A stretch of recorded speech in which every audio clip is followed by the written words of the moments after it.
ভাবি, আপনি আমার সাথে প্রতিনিয়ত এমনটা কেন করেন?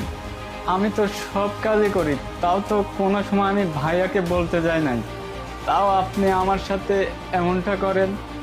এই এই তুই এই বাড়িতে কেন আসিস রে? হ্যাঁ বুঝতে পারছি, তুমি বসে খালি গিলবে, কোনো কাজ টাজ কিছু করবে না, তাই না? তোকে কিন্তু একবার শেষ করে দিব আমি, কাজ কর।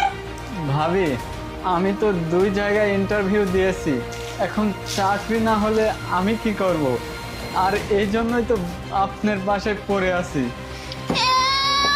মানুষ আর তোকে চোখে দেখতে পায় না, তোকে দিবে চাকরি, ও নাকি চাকরি করবে আর কামনে খায় দে।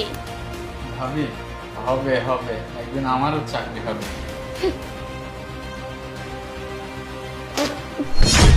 এই চায়ের চিনি তোর কে কোন ভাগ দিবে রে? চায়ের চিনিটা তোর বাপি এসে দিক। নয়ন, তুমি তুমি বাড়িতে? আমি বাড়িতে কেন? এই দিক দিয়ে যাচ্ছিলাম, আমার গাড়িটা বাহিরেই দাঁড়িয়ে আছে, ভাবলাম যে তোমাদের সাথে একটু দেখা করে যাই, যে কেমন আসো, কি অবস্থায় আসো।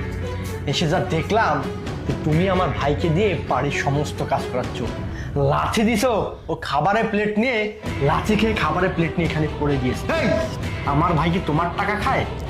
আমার ইনকাম করা টাকা খায়। এই বাড়িতে আমার ভাই খাবার খেতে হলে তোমার অনুমতি নিতে হবে। আরে হু আর ইউ? নয়ন, তুমি হু আর ইউ? আমি তোমাকে প্রশ্ন করছি, তুমি কে? আমি তোমার ওয়াইফ। কিসের ওয়াই? তুমি বাহিরের একটা মেয়ে, সে আমার ভাই।